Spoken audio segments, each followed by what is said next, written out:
BNN, the Bad News Network. This is a BNN special report, New Orleans 2008. MSNBC reported last night that the homeless are not being allowed in this evacuation.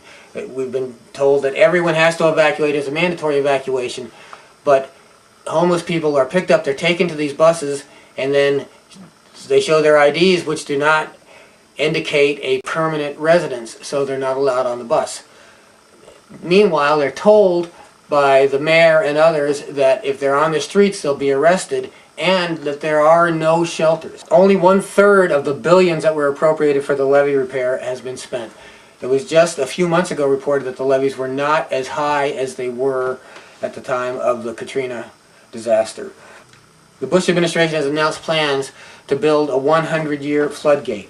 Now, when Katrina happened, Rotterdam engineers, who've built the best floodgate in the world, offered to build a 10,000-year floodgate just like the one they have at Rotterdam. That would have saved the city. The president at the time said that he was going to do what it takes to save New Orleans. But he hasn't done anything of the sort. He hasn't even tried. Rotterdam and Amsterdam are also below sea level, yet they don't have to worry. They have a 10,000-year floodgate, so they're not going to flood out. New Orleans is going to flood out over and over and over again. And if they put up a 100-year floodgate instead of actually fixing it, then people probably aren't going to come back. This disaster evacuation today points up the discrimination against poor people still going on in New Orleans.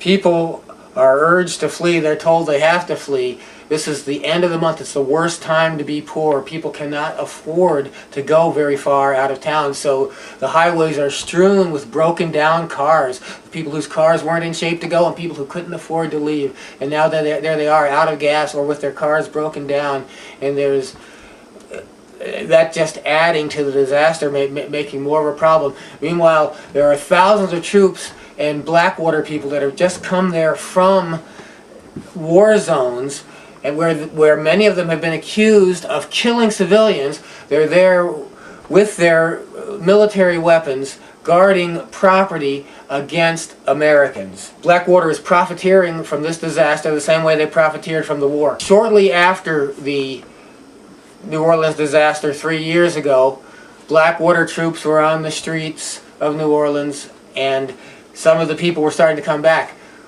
One black citizen had returned, and you've, I'm sure, seen it on television and on YouTube. He was tortured by Blackwater and FBI and police there right on the street, and he brought a case against them. When his case finally came up a few months ago, he got dead suddenly right before being able to testify against Blackwater. All of a sudden he was dead. This is a serious problem that's going on now, and Blackwater has lots of people rushing there to suppress the poor people, brutalize any of the homeless that are still there on the streets. How can they, after shooting civilians where they just were, how can they be invited here in the United States to kill more civilians, to brutalize more civilians? In 2005, after Katrina, Blackwater personnel in the area were paid $950 a day per man.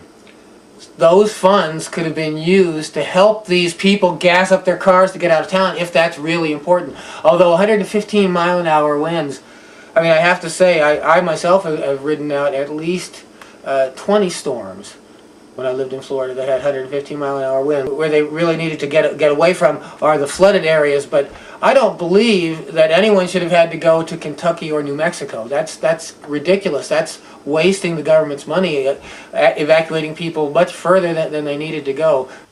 President Bush and the Republicans have ruthlessly used the ethnic cleansing of New Orleans to tweak the demographics there just exactly as Burma did to their people after the cyclone.